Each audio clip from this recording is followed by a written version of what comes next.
उसके लिए दीदी लोगों को बहुत बहुत धन्यवाद। कार्य योजना के संबंध में बातचीत जो करने की है बातें, वो कार्य योजना जो चल रही है वही कार्य योजना है। हम सब इस बात पर ध्यान दें कि हमें करना क्या है, समय के साथ चलना है। आइए एक बार गुरु स्मरण करते हैं पुनः, उसके पश्चात बात को आरंभ करेंगे। ओम मातरम भगवतीं देवीं श्रीरामञ्च जगद्गुरुं पादपद्मे तयोः श्रित्वा प्रणमामि मुहुर्मुहुः, प्रणमामि मुहुर्मुहुः। अभी हम सबने सुना स्वाध्याय के क्रम में जो वंदनीय माता जी परम पूज्य गुरुदेव की जो अपेक्षाएं हैं, उन अपेक्षाओं के अनुसार हम सबसे हमारी गुरु सत्ता की कैसी अपेक्षा हमसे है और वो हमसे क्या चाहते हैं। वैसे देखा जाए तो बात बहुत पुरानी है, जब से गायत्री परिवार बना है और तब से ये सब काम चल रहा है, इसमें कोई नवीनता नहीं है। लेकिन प्रत्येक समय का अलग अलग कुछ एक समय सीमा होती है जिसमें कि विशेष काम होते हैं। जैसे एक समय था, शुरुआत का समय, वो प्रचारात्मक युग कहलाता था। आप सबको ध्यान होगा, खासकर जो बहनें प्रज्ञा पाक्षिक पढ़ती हैं या समय के साथ जो चलती है उनको समय इसके बारे में पता होगा कि यदि संपूर्ण युग निर्माण योजना को 3 कालों में बांटा जा सके तो एक है प्रचारात्मक युग, दूसरा है रचनात्मक युग और तीसरा है संघर्षात्मक युग। अब इसका क्या मतलब होता है? जब हम कार्य योजना की बात करते हैं तो हम इसके बारे में समझना बहुत जरूरी है। प्रचारात्मक युग जो था वो सन 2000 तक चला आ रहा था। प्रचारात्मक कार्यों का मतलब होता है, प्रचारात्मक का मतलब होता है प्रचार प्रसार करते हुए कार्य योजनाओं की या किसी घटना की, किसी विशिष्टता की जानकारियां देना ताकि लोग उसको जान लें। तो जैसे यज्ञ और गायत्री की बात थी, तो यज्ञ और गायत्री के संबंध में जन जन में उसको प्रचारित करना, उसको विस्तारित करना कि भाई गायत्री ये होती है, इसको जपने से ये मिलता है, गायत्री का जप करेंगे, गायत्री उपासना करेंगे तो उससे बुद्धि ऐसी होगी, व्यक्तित्व का निर्माण ऐसे होगा, उससे ये लाभ मिलेगा, ये फायदा होगा, यज्ञ करने से अमुक चीजें मिलती है, हम यज्ञ करने से जीवन इतना खुशहाल होता है। ये प्रचारित करना, केवल लोगों को बताना, चप्पे चप्पे में जा करके इसको इसका प्रचार करना, लोगों को इससे वाकिफ कराना, ये जानकारियां लोगों को देना। करना करेंगे कि नहीं करेंगे इससे ये बात की बात है, पहले तो उनको सबको बताना है। तो ये होता है प्रचारात्मक कार्य, जिसका मतलब केवल प्रचार करना होता है। प्रचारात्मक कार्य, प्रचारात्मक युग था, 2000 तक ये चला। और विशेष रूप से आंवलखेड़ा का जब यज्ञ था 1995 में, तब इसकी तैयारी हो चुकी थी, इसकी रचनात्मक युग, ये रचनात्मक कार्यों की, और वो तो नहीं हो पाया तरीके से। लेकिन जब सन 2000 आया और जब हमारी पूर्णाहुति हुई, अर्धपूर्णाहुति 1995 में संपन्न हुई आंवलखेड़ा में, पर हरिद्वार में जब 2000 में पूर्णाहुति हुई तो इस नाम से प्रत्येक कार्यकर्ता को, आपने भरा था कि नहीं पता नहीं, मुझे गए थे कि नहीं, तो उसमें एक संकल्प पत्र भरा गया और वो क्या था कि प्रत्येक गायत्री परिवार का कार्यकर्ता, परिजन, चाहे जो भी काम करता हो, एक रचनात्मक काम जरूर करेंगे। और रचनात्मक युग का आरंभ होता है।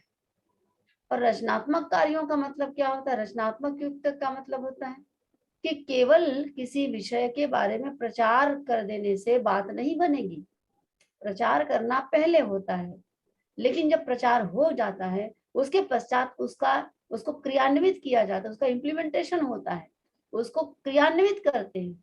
जैसे कि गायत्री और यज्ञ, कि गायत्री और यज्ञ करने से अमुक लाभ होगा, गायत्री के ये फायदे होते हैं, यज्ञ के ये परिणाम होते हैं, ये करना चाहिए, ये प्रचार तो हो गया था।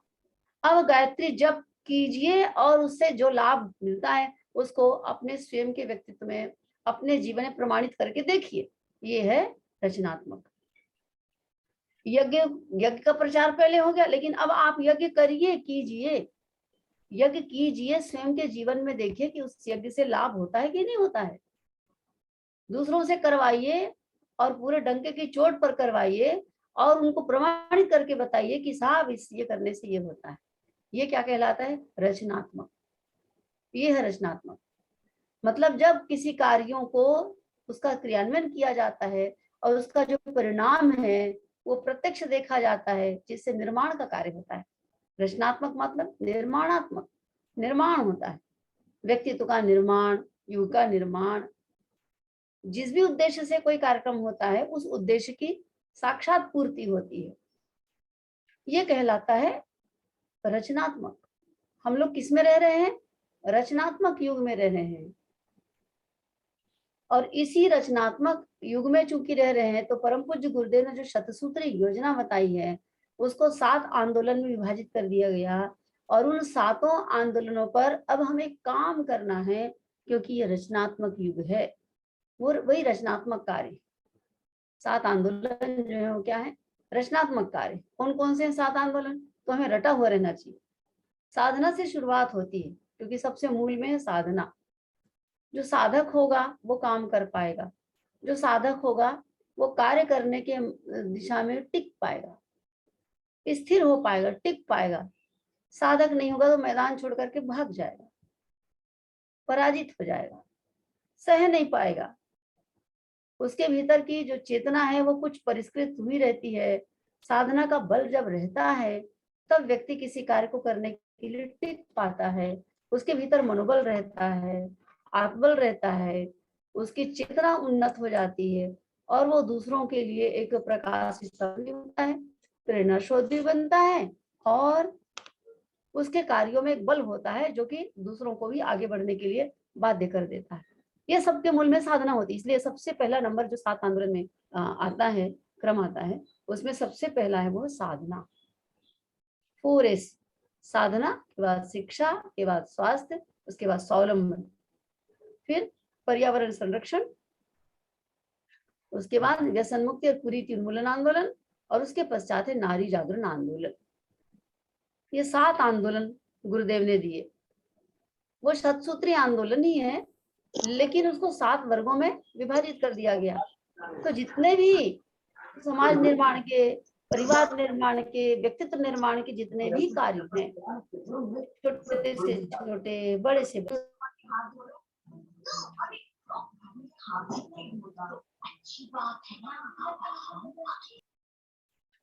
अच्छा मेरी आवाज सुनाई नहीं दे रही थी। तो शतसूत्री आंदोलन में जितने भी कार्य हैं, जितने भी कार्य होंगे, उन सारे कार्यों को, उन सारी गतिविधियों को 7 प्रमुख भागों में बांट दिया गया। और यही है साधना, शिक्षा, स्वास्थ्य, स्वावलंबन, पर्यावरण संरक्षण, व्यसन मुक्ति और कुरीति उन्मूलन आंदोलन और नारी जागरण।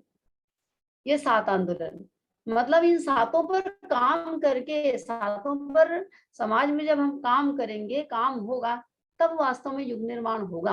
प्रचार करने मात्र से नहीं होगा। इसीलिए कहा जाता है कि गायत्री यज्ञ, गायत्री और यज्ञ, इसके अलावा ये रचनात्मक काम भी करने होंगे।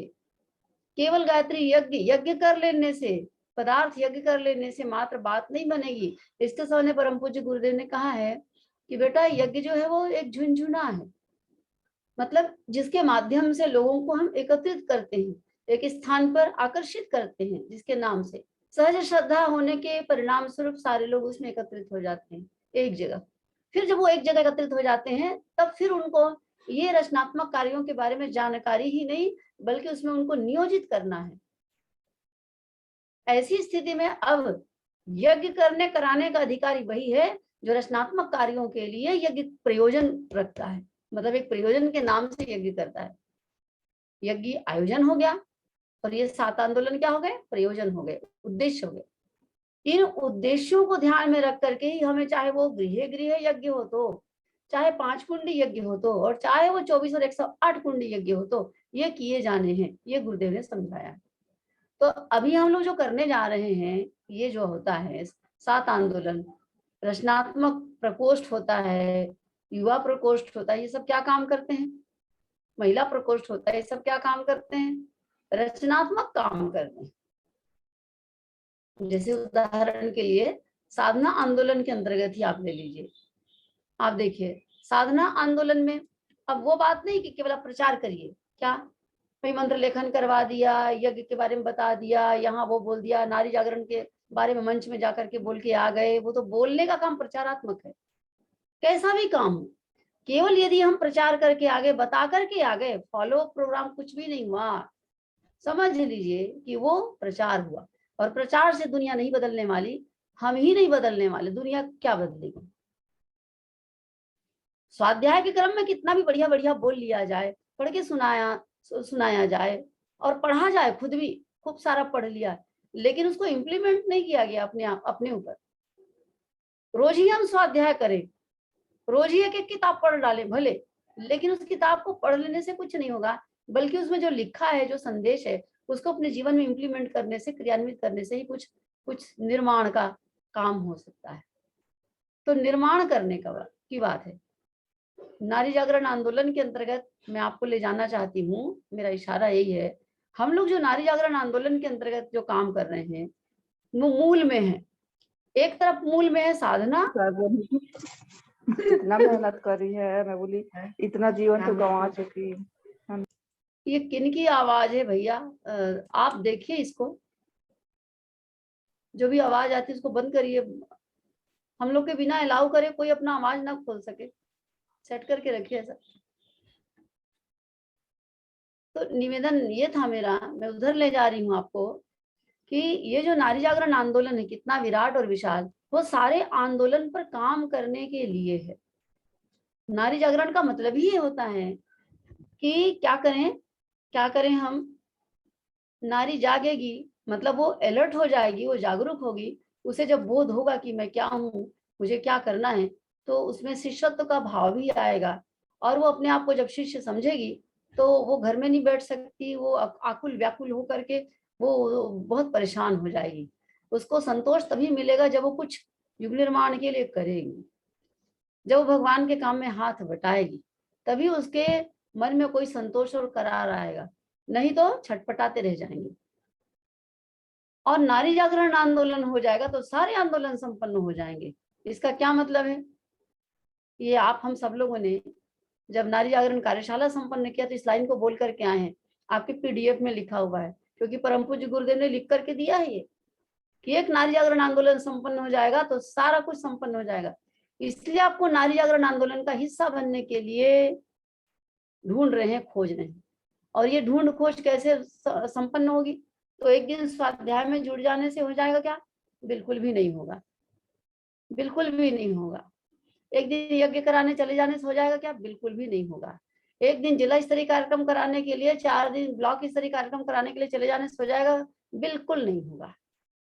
प्रतिदिन ये सोचना होगा कि नारी जागरण आंदोलन के अंतर्गत जो भी कार्य योजना है और जो हमारे प्रदेश की ओर से, अर्थात कहने का मतलब अपने संगठन की ओर से, जिस संगठन में हम रह रहे हैं, मैं समझती हूँ आप सब बहनें हमारे नारी जागरण आंदोलन जो संगठन बना हुआ है उस संगठन की आप अंग हैं, और उस संगठन के अंतर्गत जो भी एक योजना बनी हुई है, उसके तहत योजनाबद्ध रूप से आप उसमें सहयोग करेंगे या अपना कामकाज करेंगे।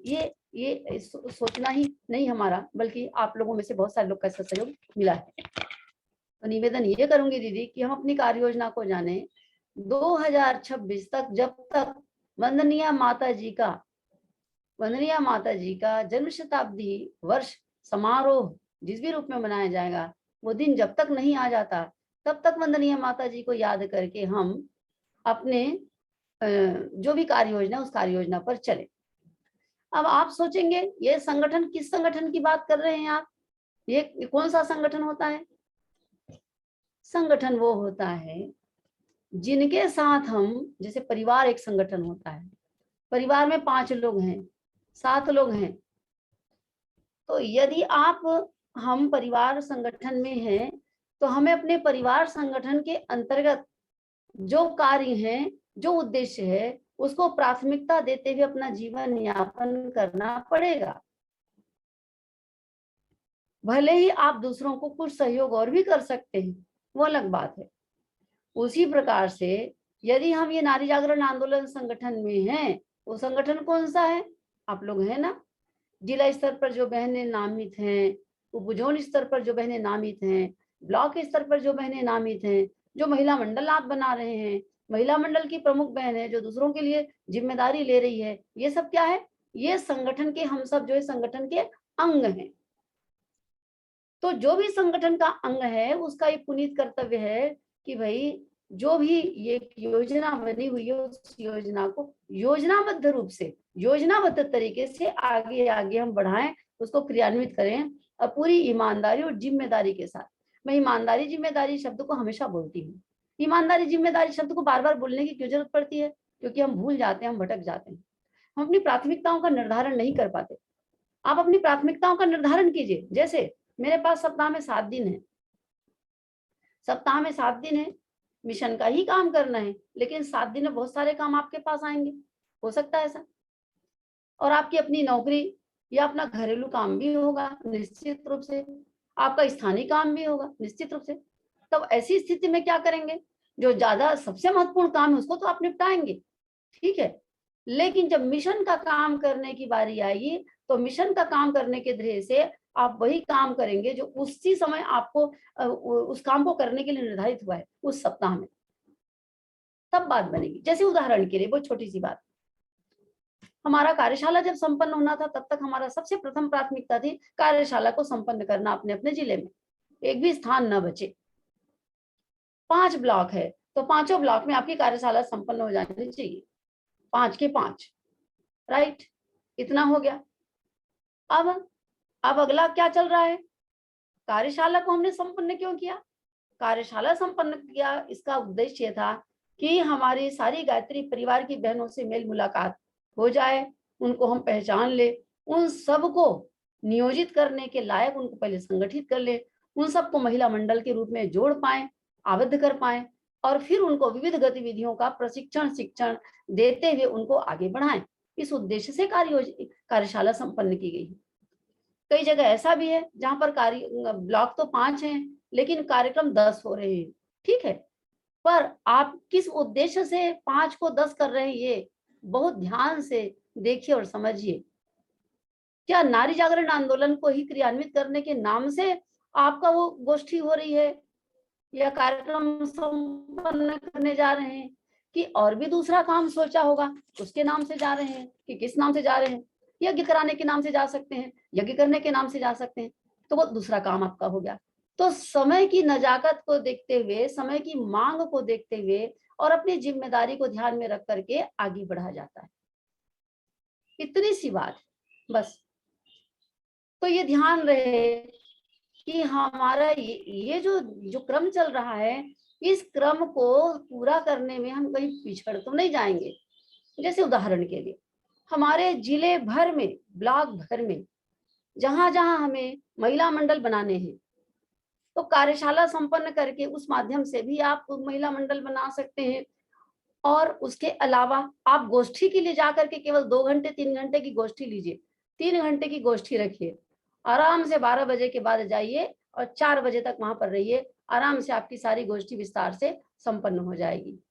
ये कर लीजिए। दुर्ग जिले वाले लोग इस प्रकार से कर किए हैं, 2-2 3-3 इसी प्रकार से गोष्ठियां करके उन्होंने अपनी कार्यशाला, नाम नहीं दिया उसको, गोष्ठी नाम दिया, जबकि वो है कार्यशाला नुमा, पर उद्देश्य उनका वही है। उस उद्देश्य को ध्यान में रख करके, तो आप उस उद्देश्य को ध्यान में रख करके जाएंगे तो आउटपुट भी उसको वैसे ही मिलेगा।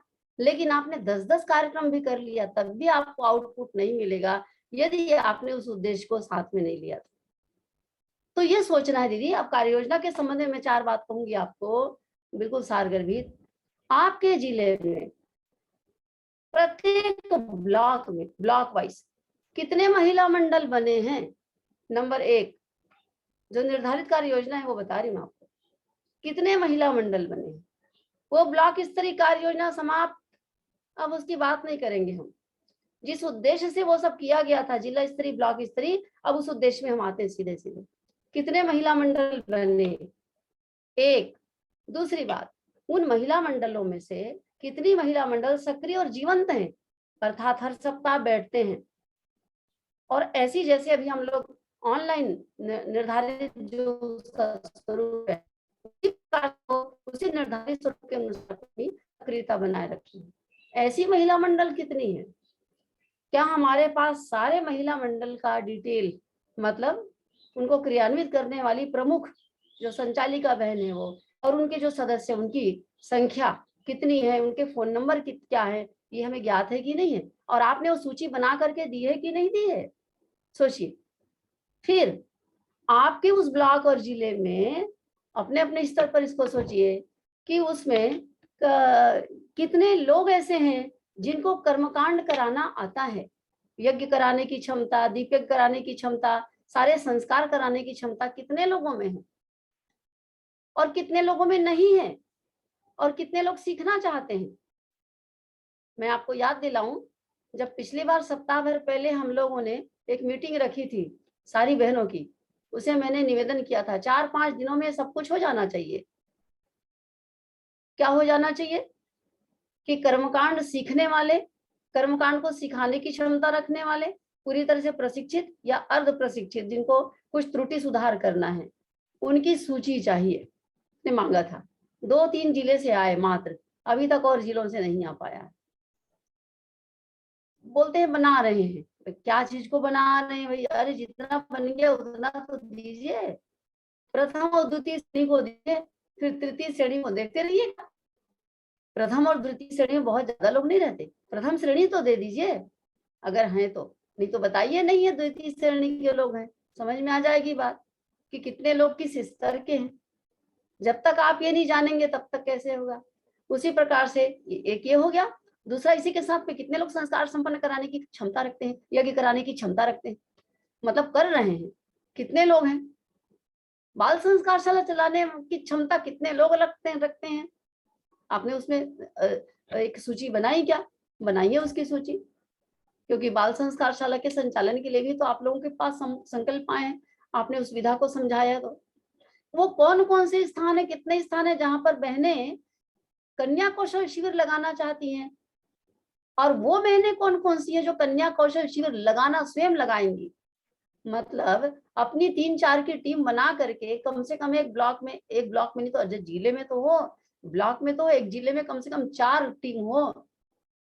वो कौन कौन सी बहन है जो कन्या कौशल शिविर लगाने के लिए तत्पर है? कन्या कौशल शिविर बहुत अनिवार्य है दीदी, मैं बता रही हूँ आपको। कन्या कौशल शिविर लगाएंगे आप और लगाने की क्षमता रखेंगे, तभी नारी जागरण संपूर्ण हो पाएगा। आप इस बात को गांठ बांध करके रख लीजिए। ये बात गुरुजी के किताब में कहीं पर लिखी भी नहीं मिलेगी। ये समय काल बताता है, ये समय बताता है। आज हमारी बहुत सारी बेटियां जो आज से 10 साल पहले कन्या कौशल शिविर में, युवा शिविर में जो भागीदारी करती थी और जो सीख पढ़ लिया उन्होंने, बहुत सारी ऐसी कार्यकर्ता बहनें हैं जो उसी रास्ते पर चल रही हैं। ऐसे बहुत सारे युवा हैं जो उस रास्ते पर चल रहे हैं। अगर युवाओं को जोड़ने का क्रम समाप्त हो गया होता या शुरू नहीं हुआ होता आज से 15-17 साल पहले, तो गायत्री परिवार पूरी तरह से समाप्त हो चुका होता। लगभग रहता कोई 20-25% आज जो दिख रहा है ना, उसका 20-25% ही दिखाई देता आज जो दिख रहा है। ये बात माननी पड़ेगी, हमने देखा है, तब से देखते आ रहे हैं, क्योंकि पुराने लोग चले गए हैं और नए उस तरीके से जुड़ नहीं पा रहे हैं। नए जो भी दिखाई देते हैं वो वही हैं वो लोग जो लोग कन्या शिविर, युवा शिविर के माध्यम से जुड़े हैं, बाल संस्कारशाला के माध्यम से जो जुड़े, वही लोग बच्चे लोग बड़े हो गए, वही लोग कार्यकर्ता बने हैं, वही युवा लोग जो लोग जिन लोगों ने युवा शिविर में भागीदारी की थी, उन्हीं लोगों को सिखाया पढ़ाया गया था, वो संबल बने हैं आज गायत्री परिवार के। तो ये बहुत जरूरी है। तो क्या आपकी सूची बन गई है? कन्या शिविर कराने वालों की सूची बनी है? आप जो बैठे हैं, क्या आप लोग नहीं चाहते कन्या शिविर लगाने के लिए? तो मैं बताऊं आपको कि जैसे अभी कर्मकांड को सीखने के लिए प्रशिक्षण दिया जा रहा है, प्रशिक्षण तो हो गया, लेकिन देखिए काम कितना कठिन होता है। प्रशिक्षण हो गया, 11-12 दिन तक प्रशिक्षण चला, शांति कुंज के प्रशिक्षक आए थे भाई साहब, लेकिन हमारे मंत्रोच्चारण में कितनी त्रुटियां हैं देखिए। है कि नहीं त्रुटियां? क्यों है त्रुटियां?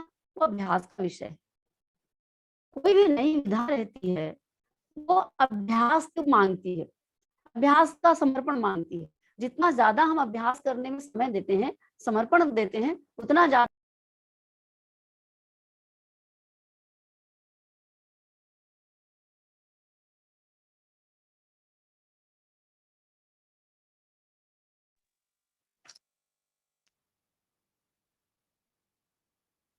दीदी का नेट कमजोर है शायद।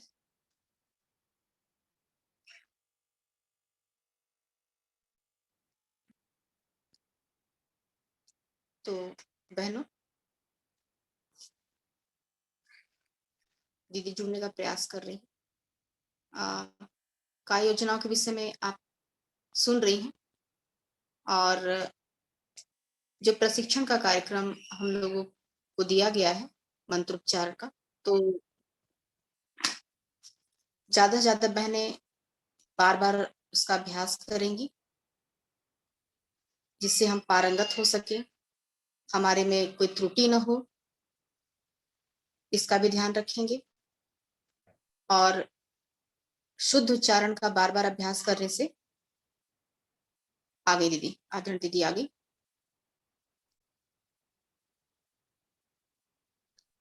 तो मैं ये याद दिला रही थी दीदी आप लोगों को कि जिस प्रकार से भी कर्मकांड का प्रशिक्षण उसका अभ्यास चल रहा है, तो उस अभ्यास में हम लोगों को समय लग रहा है। अब उसी प्रकार से हमारी कौन सी बहन कैसे रचनात्मक दीप यज्ञ कर सकती हैं, कैसे वो संस्कार के ऊपर उद्बोधन दे सकती हैं, तो उसके लिए भी अभ्यास चाहिए। आप लोग इसके लिए उस अनुपात में आगे नहीं आ रहे हैं,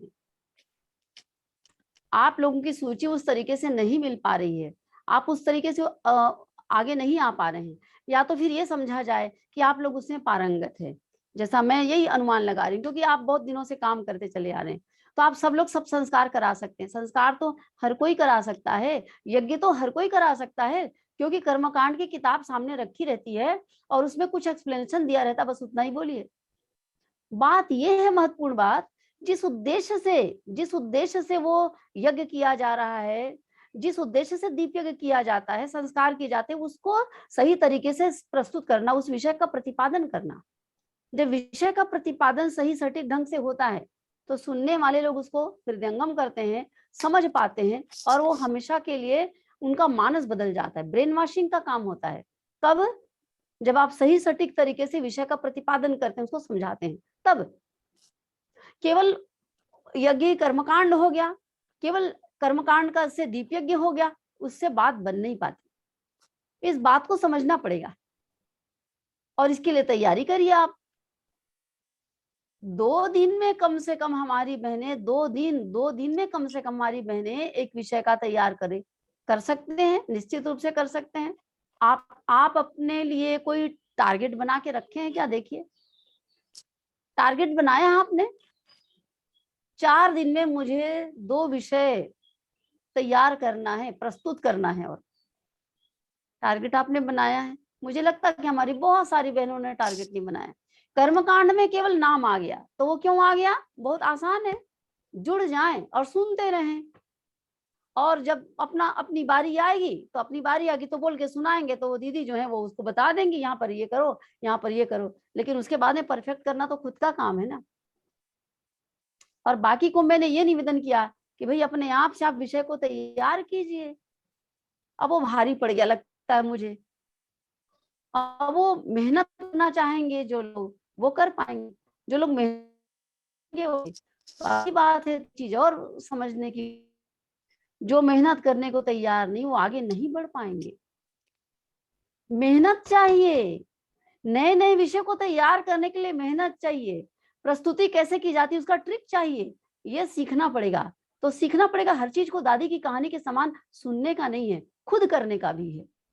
हम गायत्री परिवार से इतने दिनों से जुड़े हैं, न जाने कितनी गोष्ठियां अटेंड की होगी, न जाने कितना कितना स्वाध्याय किया होगा, कितनी कितनी किताबें पढ़ी होंगी। हम क्यों किसी विषय को तैयार नहीं कर सकते? हम करना नहीं चाहते, इसलिए नहीं करते। जिस दिन हम ये सोचेंगे कि ये विषय मुझे तैयार करना है, तो आप तैयार कीजिए, टूटी फूटी भाषा में बोलिए। आप ये क्यों सोचते हैं कि मुझे बहुत अच्छा बोलना पड़ेगा और दीदी सुनेंगी तो मुझे क्या कहेंगी? मैं उस हर बहन का स्वागत करती हूँ जो सामने आती है। बोलने का अभ्यास तो बात की बात है, जो सामने आकर के कम से कम अपना अता पता बता दे, 4 लाइन बोल दे, कैमरे के सामने आ जाए। सबसे पहली बात, अरे आप कैमरे के सामने तो आओ। आप इतना भी यदि हिम्मत नहीं कर पाओगे तो आप कहाँ जा करके बोलोगे। मुझे इस बात का बहुत दुख है। किसी भी जिले से विधिवत जो सूची मिलनी चाहिए वो नहीं है, तो कैसे नारी जागरण होगा। आप सोच रहे होंगे कि 1 साल बाद में कार्यक्रम होने वाला है। कार्यक्रम तब होगा सार्थक कार्यक्रम। भीड़ जुटाव कार्यक्रम तो कुछ भी हो जाता है। 15 दिन पहले तैयारी करिए, 24 कुंड यज्ञ संपन्न हो जाएगा आपका। लेकिन मतलब क्या हुआ उस यज्ञ को संपन्न करने का। कोई भी सम्मेलन, नारी जागरण सम्मेलन भी हो जाएगा। आप दो महीने पहले शुरू कर दीजिए, चंदा लेना शुरू कर दीजिए और सबको आमंत्रण दे दीजिए। जहां पर चिन्मय भैया आएंगे, डॉक्टर साहब आएंगे, वहां पर कौन नहीं आएगा। एक डुग्गी पीट दीजिए, एक व्हाट्सएप में भेज दीजिए, दुनिया भर की भीड़ इकट्ठी हो जाएगी, खिला पिला दीजिए, बस हो गया कार्यक्रम। लेकिन ये कोई कार्यक्रम है बिना प्रयोजन के और बिना तैयारी के। इस तरह का कार्यक्रम करने के मूड में हम लोग नहीं है, क्योंकि इसका कोई फायदा नहीं है, कोई आउटपुट नहीं है, बल्कि समय और साधन और श्रम की व्यर्थता है, अपव्यय है उसका। और ऐसा अपव्यय करने के लिए परम पूज्य गुरुदेव ने कभी भी नहीं कहा है, बल्कि हमेशा कहा प्रयोजन के साथ आयोजन होना चाहिए। तो हमारा प्रयोजन क्या है? हमारा नारी जागरण आंदोलन को हम स्थापित करके बताएंगे, नारी जागरण आंदोलन को हम करके बताएंगे। तो कैसे करेंगे भाई? नारियां जब जागना चाहेंगी तभी तो होगा ना। अब नारियां जागना ही नहीं चाहेंगी तो कैसे होगा। सारी बहनें, अधिकांश बहनें हमारी टीचर हैं, अधिकांश बहनों में वाणी की प्रखरता है। वो सब विषय का, सारे लोग विषय की तैयारी कर सकते हैं। विषय की तैयारी कीजिए। हम तो ये समझे थे कि इस माह मार्च के महीने में ये खत्म हो जाएगा और अप्रैल के महीने में हम किसकी तैयारी करेंगे? अप्रैल के महीने में महिला मंडल को, सक्रिय जो महिला मंडल नहीं है, नए नए बने हैं, वहां पर हमारी बहनें जाएंगी वैसी टोली बना के, दो की टोली बना करके, और सक्रियता पूर्वक फिर ये जो सीखा हुआ है अपना, अभी जो आप सीख रही हैं, वो प्रशिक्षण उनको जा करके देंगी, नंबर 1। और दूसरा, कन्या कौशल शिविर लगाने के लायक, कन्या कौशल शिविर में बोलने लायक, आयोजन करने लायक, व्यवस्था संभालने लायक, ये दूसरा प्रशिक्षण हम देंगे, ताकि अभी गर्मी के दिन में जो समय आ रहा है उसमें हमारी ये बहनें, आप अपने अपने ब्लॉक में एक दिन का, कम से कम एक दिन का, सवेरे से शाम तक का आप कन्या कौशल शिविर लगा सके। हमने तो ये सोचा था। तो ये सोचना हमारा केवल सोचना ही रह गया, ऐसा लग रहा है मुझे। मैं पुनः निवेदन करती हूँ, अभी नवरात्रि शुरू हो जाएगी। नवरात्रि में तो भाई वो तो साधना का समय होता है। अब उसमें गोष्ठी करना, मीटिंग करना, कार्य योजना पर लंबी लंबी बातें करना, लंबा लंबा प्रशिक्षण करना, ये बिल्कुल भी उचित प्रतीत नहीं होता, क्योंकि साधना प्रमुख है। हर किसी को अधिकतम समय साधना में देना चाहिए, ऊर्जा को एकत्रित करने में, शक्ति को संवर्धन करने में, इसमें लगाना चाहिए। यही बुद्धिमानी होती है। कहने का मतलब 9-10 दिन के लिए बीच में प्रशिक्षण अपने आप बाधित हो जाएगा, तो 10 दिन निकल जाएंगे। 10 दिन निकल गए अप्रैल के महीने के भी। अब आप बताइए, इसी तरीके से समय निकलता जाएगा, निकलता जाएगा, निकलता जाएगा। ऑनलाइन प्रशिक्षण इतना सरल, जहां बैठे वहीं पर जुड़ गए, और रात में 7 बजे से 9 बजे भी सेशन रहता है, 3 बजे भी सेशन चला रहे हैं। आप बोलेंगे तो 1 ही बजे बैठ जाएंगे। कितनी बहनों का 1 बजे 2 बजे आपको सुविधाजनक होती है, आप अपना दे दीजिएगा। लेकिन ये सारे विषय पर प्रशिक्षण होना है और टाइम पर प्रशिक्षण समाप्त होना है, टाइम पर। अभी कार्य योजना के अंतर्गत ये जो हमारा कर्मकांड का प्रशिक्षण है, कर्मकांड के प्रशिक्षण के अंतर्गत जिनका जो प्रथम श्रेणी की बहनें हैं, वो सारी प्रथम श्रेणी की बहनें जो अपने आप को समझती हैं, वो सबसे मेरी प्रार्थना है, हाथ जोड़कर प्रार्थना है, सारे जिले से, 28 जिले से, सारा काम किनारे रख करके आप हम मिलें, आप बताएं आपका कर्मकांड कितना दुरुस्त है, ताकि आप अपने क्षेत्र में जाकर के उनको सिखा सके। स्वयं काम करना एक, और दूसरों से काम लेना, अर्थात उनको काम करने योग्य बनाना, ये दूसरा जो काम है, हमारे अकेले काम करने से 10 गुना 100 गुना ज्यादा प्रभावशाली होता है। आप अकेले जीवन भर 24 घंटा काम कर करके मर जाएंगे, लेकिन उतना काम नहीं कर पाएंगे। यदि अपने पीछे आपने 10, 15, 20 को तैयार कर दिया, 25, 50 को तैयार कर दिया साल 2 साल में भी, तो हमारी तुलना में 100 गुना काम हो जाएगा। आप इसको समझिए, इस बात को। रोज दिन हम जा करके ये काम वो काम वो काम, वो तो करना ही है, लेकिन रोज ना करके उसको यदि आप अपने लिए, अपनी मतलब बेहतरी के लिए, कि मेरा कर्मकांड दुरुस्त हो ताकि मैं कर्मकांड सिखाऊं, मेरा जो उद्बोधन का क्रम है, जब महिला मंडल के लिए जो जिनको नहीं आता है उसको रेगुलाइज करने के लिए मैं पहले सीखूं, उसके पश्चात उनको सिखाऊं, ये भी तो आपका काम ही है ना। वंदनीय माता जी कहती थी कि बेटा दिन भर के समय दान करते हो तो भी, शांति कुंज बोलती थी, शांति कुंज के कार्यकर्ताओं की बोलती थी कि अपनी प्रतिभा को आगे बढ़ाने के लिए, अपने आप को ज्यादा सक्षम बनाने के लिए भी कुछ समय निकाला करो। और इसी बात को ध्यान में रख करके दिन भर समय दान करने के बाद कार्यकर्ता जब वापस अपने कोठरी में आते थे, है तो उसके पश्चात तो अलग से वो कर्मकांड का अभ्यास, उस समय वही चलता था, उस समय वही चलता था, कर्मकांड का अभ्यास करते थे, संगीत का अभ्यास करते थे, वादन का गायन का अभ्यास करते थे, उस समय वही चलता था। और अभी तो कितने कितने काम चलते हैं। तो सबके लायक अपने आप को बनाना पड़ेगा, और अपने आप को बनाने के लिए आप अपने आप को प्रवचन करिए, अपने आप को समझाइए।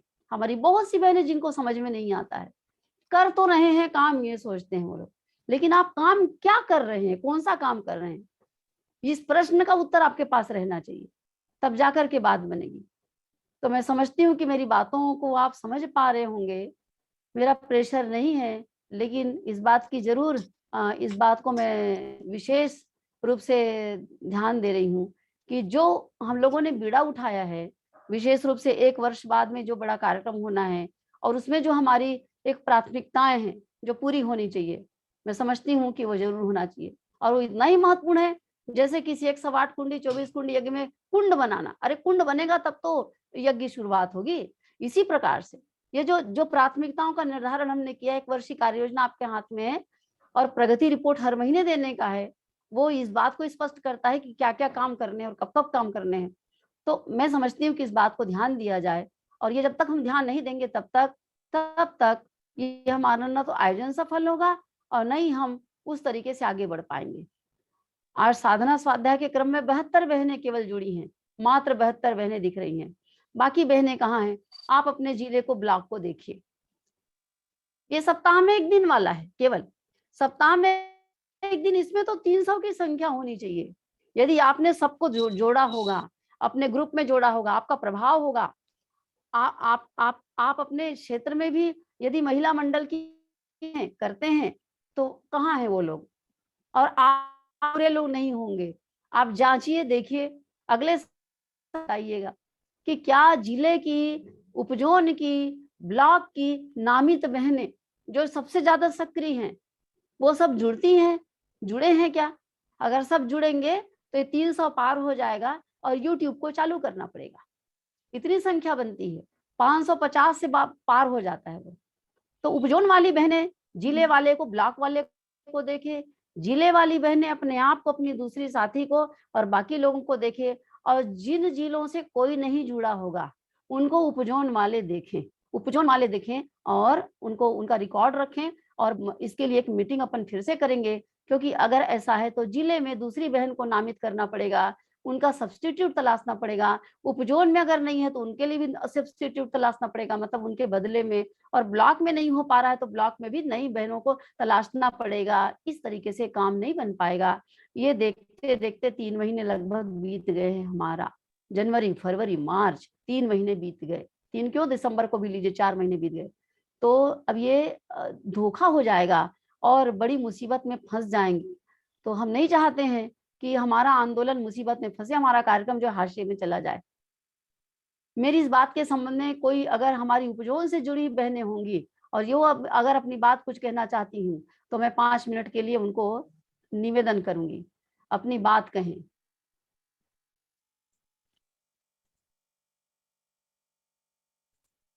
हाथ उठा करके बताएंगे, 1 minute 2 minute to the point बात कहें कि ये सही है और आप लोग इससे सहमत हैं। हाँ, शांता। जी बोलिए। जी सभी को प्रणाम। आदरणीय कुंती जी को भी प्रणाम। मेरा बहुत विलम्ब से जुड़ पाई मैं। और हमारे यहाँ दुर्ग जिले से अभी 13 बहनें हैं लगभग। बहुत प्रयास करते हैं, लेकिन वही है जो आपने कहा, बिल्कुल सही बात है। मैं प्रतीक्षा कर रही थी। जोन और जिले पर सारी बहनें सक्रिय हैं, पर ब्लॉक में जो अपेक्षा है, जो आशा है, वो काम नहीं हो पा रहा है। तो उसके लिए कुछ बहनों को हमने ढूंढ लिया है, कुछ बहनों को अपन क्षेत्र में जाके ढूंढेंगे, क्योंकि फोन से पूरी बात नहीं बन रही है। जब तक उनके क्षेत्र में काम नहीं शुरू होगा, वो देखेंगे नहीं, तब तक वे विश्वास पात्र भी नहीं हो पाएंगे। मैं नई बहनों की बात बोल रही हूँ। और तब मैं उनको नाम दूंगी, उसमें जोड़ूंगी, और विकल्प तैयार करना पड़ेगा ब्लॉक स्तर पर, क्योंकि अपेक्षाकृत काम नहीं हो रहे हैं। जी जी हाँ, तो ये स्वीकार करना है हर किसी को ईमानदारी के साथ में। जब हम अपनी कमियों को स्वीकार करेंगे तो उसका रास्ता तलाशेंगे, और जब उसको स्वीकार ही नहीं करेंगे तो रास्ता क्या तलाशेंगे। ठीक है, तो ये तो केवल दुर्ग की बात हुई। और आप उपजोन की हैं तो बेमेतरा और बालोद के बारे में भी सोचिए और सोच करके बताइएगा। उपजोन से उर्मिला बहन है क्या, अभी है कि नहीं? दीदी नहीं दिख रही है अभी, सुलेखा दीदी नहीं लोग दिख हैं। रही है। तो यही होता है, इसी तरह से हो जाता है। सुलेखा बहन जुड़ी हैं। सुलेखा बहन जिले से हैं, बालोद से। जी दीदी प्रणाम दीदी। जी प्रणाम। दीदी वही बात है, महिला मंडल तो हमारे ग्रुप से कम 5-6 महिला मंडल अपने साप्ताहिक बैठते हैं दीदी। लेकिन ना ये जो अपना जो ऑनलाइन जोड़ने के लिए बोलते हैं दीदी, तो जोड़ नहीं पा रही है। नहीं, सब लोग नहीं जुड़ेंगे ऑनलाइन। नहीं नहीं नहीं नहीं, सब लोग नहीं जुड़ेंगे ऑनलाइन। सबको ऑनलाइन जुड़ने के लिए बिल्कुल बाध्यता नहीं है, लेकिन जिनके पास मोबाइल है और कम से कम एक मंडल से 2 प्रतिनिधि बहन जुड़ जाए, एक बहन जुड़ जाए, और जो ब्लॉक की नामित बहन है, मंडल की जो प्रमुख बहन है, केवल इतने लोग जुड़ते हैं तब भी बात बन जाती है। मैं यहाँ कल पर्सनली आप दीदी मैसेज कम से कम वही बता रही हूँ दीदी, कम से कम 5-6 जो हमारे मंडल है वो नियमित बैठते हैं साप्ताहिक, लेकिन जुड़ नहीं पा रहे थे। कम से कम एक मंडल में नियमित बैठते हैं, लेकिन वो करते क्या है आपको पता नहीं चलता। मैं 2-3 अटेंड की हूँ दीदी। 1-2 दीप यज्ञ करते हैं, और उसमें थोड़ा स्वाध्याय करते हैं, समूह साधना करते हैं। ऐसी 2-3 समूह को मैं जानती हूँ दीदी, जो करते हैं, समूह साधना करते हैं, दीप यज्ञ करते हैं, और स्वाध्याय अपने इस तरह से थोड़ा बहुत करते हैं। जो प्रक्रिया यहाँ चल रही ना, ऑनलाइन चलती है ना, स्वाध्याय मंडल बनाना, महिला मंडल बनाना, कर्मकांड नहीं आता है तो कर्मकांड सीखना, है ना। और इसमें नहीं जुड़ने का मतलब, भाई जो कार्य योजना उसके बारे में जानेंगे वो लोग। अगर उनके पास मोबाइल है वो जुड़ सकते हैं, तो डायरेक्ट इसमें जुड़ करके प्रशिक्षण लें। प्रशिक्षण की व्यवस्था आपके यहाँ तब बनेगी जब आप लोग स्वयं प्रशिक्षण देंगे उनको। जब तक आप लोग प्रशिक्षण देना आरंभ नहीं किए हैं, तब तक वो लोग यहाँ से सीख लें। तुलसी दीदी कुछ बोलना चाहती है। कर्मकांड प्रशिक्षण के लिए बहुत बहनें करवाती हैं, और उनसे बात हुआ कि सीखेंगे तो सभी चाहती हैं, अपना सुधार करना भी चाहती हैं, लेकिन वही कई लोगों से बात की तो दिक्कत ये आ रहा है कि अभी ऑनलाइन नहीं जुड़ सकती। क्यों नहीं जुड़ सकती बताइए? तो कई लोग बोलते हैं कि अभी बच्चों का ये चल रहा है, वो चल रहा है, डाटा नहीं होता। तो कई लोग कहते हैं कि हमारे गांव में नेट नहीं रहता। मैं कम से कम 8-10 बहनों से बात कर चुकी हूँ, नाम तो दे दिए हैं। मैं 30 बहनों का नाम भी लिख चुकी हूँ। ये लोग अपना सुधारना चाहती हैं, लेकिन वही है, बात कर रही हूँ ना, तो कई लोग जुड़ना नहीं चाह रहे हैं। नहीं, जो सूची दे चुकी है ना, उनका नाम केवल दे दीजिए, जुड़े मत, उनको जोड़ना नहीं है यहाँ जी। यहाँ उनको जुड़ना है जो लोग प्रशिक्षक बनेंगे, जो अपना उसको सुधारना चाहते हैं, वो जुड़ जाएं। उसके बाद में उनको सिखाने का काम तो उनको करना है। उनको सिखाने का काम आप लोग करेंगे। जी दीदी, आप लोग करवाएंगे औरों को बता करके। ये बोल रही हूँ। अच्छा, मैं 30 बहनों का नाम लिस्ट बना चुकी हूँ दीदी, जो अपना सुधारना चाहती हैं। मैं इनको वही जुड़ना नहीं चाह रही, इसलिए दे नहीं पाई थी। नहीं, आप लोग मैं समझा नहीं पाती आप लोगों को, लगता है मुझे। देखो जशपुर और नहीं, जशपुर सुनिए तो बात सुन, जशपुर और बलौदा बाजार। मैंने स्पष्ट बताया जशपुर और बलौदा बाजार का जो मिला है सूची, उसी तरह से सूची दीजिए। और कैसे बोला जाता है पता नहीं, लेकिन किसी ने नहीं दिया। सूची केवल दीजिए जिनको सीखना है। एक सबसे थर्ड नंबर में आएगा, फर्स्ट नंबर में वो जिनका लगभग सही है, दूसरे में जिनका कुछ त्रुटि है, त्रुटि को सुधार करना है। फर्स्ट और सेकंड वर्गीकरण जो है, तो फर्स्ट और सेकंड क्लास की बहनों का केवल नाम यहाँ दीजिए। थर्ड क्लास की बहनों का नाम भी देंगे, वो आपके काम के लिए होगा, लेकिन नाम की सूची तो बना सकते हैं ना। नाम की सूची दीजिए। जितने जिले हैं यहाँ बैठे हैं वो लोग इस बात को ध्यान में रखिएगा। तुलसी दीदी कुछ बोल रहे हैं? जी दीदी प्रणाम। प्रणाम। मैं अभी वही बताना चाहती थी दीदी, आज जैसे गुंडरदेही ब्लॉक से कोई दीदी लोग नहीं जुड़े हैं के पास, ये सब मत मैसेज डाली हूँ, बताइए। सबको बोली हूँ। ऐसे बताने से तो 7 बज जाएगा और 7 बजे दूसरा सेशन हमारा शुरू होने वाला है। जी दीदी, 6:30 मतलब बजने दुख जा रहा है। लगता है दीदी, मतलब प्रयास के बावजूद भी नहीं जुड़ रहे हैं तो बहुत दुख लगता है। मेरे को तो लगता है अब चयन करना पड़ेगा क्या दूसरों को करके, उनको नहीं रखो तो बोलते हैं लोग। कर दीजिए। दूसरी बात, जी निकालने की जरूरत नहीं है, आप नए जी लोगों को नामित कर दीजिए बस। वो जो नहीं कर पा रहे हैं उनको सहयोग करेंगे, हटाना किसी को नहीं है। जी कहाँ हटाना है कहाँ लाना है, सब एक ही कुनबे में तो बैठे हैं। जो जी पुरानी है नहीं कर पा रही हैं उनसे कहिए कि ठीक है आप सहयोग करिएगा, और ये दीदी अब प्रमुख रोल में आ रही है, चलो इनको सहयोग करना। आप उनको ये बोलिए। जी जी सब अपनी अपनी क्षमता भर करेंगे जितना कर पाएंगे। अब किसके पास जी क्या समस्या है क्या मालूम भाई, यहाँ बैठे बैठे समझ में नहीं आता। कोई बात नहीं। तो ये जो बात हो रही है, मुझे लगता है कि सब लोग समझे इस बात को, और इसी तरीके से सभी जिले में ये बातें हो रही है, होनी है।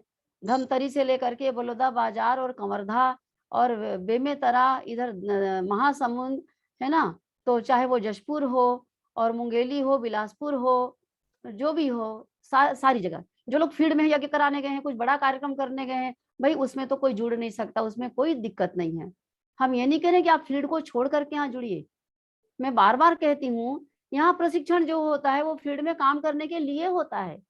तो किसी के मन में अगर ये दिमाग में बैठा हो कि हम ऑनलाइन जुड़ेंगे तो हमारा फील्ड का काम सब बर्बाद हो जाएगा, हम फील्ड के काम को छोड़ करके ऑनलाइन जुड़ेंगे क्या? भाई फील्ड के काम को छोड़ के ऑनलाइन नहीं जुड़ना है, लेकिन कुछ ऐसी व्यवस्था अगर बनाई जा सकती है, अगर कि हम बुधवार को छोड़ करके बाकी दिन अपना काम करें, तो निश्चित रूप से हो सकता है। ये तो आपके हाथ में है। कभी कभी ऐसा होता है कि नहीं हो पाता, कोई बात नहीं, लेकिन ये नहीं हो सकता कि सप्ताह में एक दिन, जो महीने में जो 4 दिन या 5 दिन जो बुधवार होते हैं, पांचों के पांचों बुधवार को आप जुड़ नहीं पाएंगे, ये कभी नहीं हो सकता। ये सब जानते हैं। ये कर लिया जाए तो ये मेरा निवेदन है सभी जिले की बहनों से, नहीं तो जिले की बहनों को भी, ब्लॉक की बहनों को भी, सबको उनका सब्स्टिट्यूट ढूंढना पड़ेगा। और आप ही ढूंढेंगे, आप ढूंढिए और रखिए और रखवाइए, संख्या बढ़ानी पड़ेगी सहयोगियों की। ठीक है दीदी? तो अब ये मजबूरी है कि सभी बहनों को हम सुन नहीं पाएंगे, और ये बातें तो लंबी थी। अब नवरात्रि शुरू होने वाला है 2 तारीख से, मेरे ख्याल से 1 तारीख को कलश की स्थापना है, और 1 तारीख को ही अमावस्या है ना, कलश स्थापना है, और 2 तारीख से प्रतिपदा है, नवरात्रि शुरू हो जाएगी। नवरात्रि के समय में क्या कुछ करेंगे उसके बारे में सूचना दे दिया जाएगा। और उसके पहले का मतलब आज 30 तारीख है, कल 31 तारीख है, परसों 1 तारीख है, केवल 2 दिन बचे हैं। तो मेरा निवेदन है कि सूची जो भी बनी होगी आपके पास, जिस तरीके की भी बनी होगी, वो सूची कम से कम दे दीजिए। पूरे प्रांत भर के सभी जिलों से निवेदन है। जो बहनें सूची नहीं बना पाई हैं तो अपनी सखियों से, सहेलियों से बोलें, दूसरी बहनों से बोले, नहीं मैं ही दूंगी, मैं ही हूँ, मैं तो बाहर हूँ, नहीं तो मैं अमुक काम में लगी हूँ, तो मैं नहीं। आप हर स्थिति में अपना प्रतिनिधि दे सकते हैं। जिस बहन की जितने प्रतिनिधि हैं, जिस बहन की जितने ज्यादा सहयोगी साथी है, उस बहन की क्षमता सबसे ज्यादा है, ये आंका जाता है। और मैं ही हूँ और जो मैं ही करूंगी तो होगा, तो फिर हमने एक बहन नहीं कमाया, फिर हमने एक कार्यकर्ता, एक बहन पैदा नहीं किया, फिर उसका कोई फायदा नहीं। इसी तरीके से आंका जाएगा सफलता को। तो अभी समाप्त करते हैं, क्योंकि 7 बजे पुनः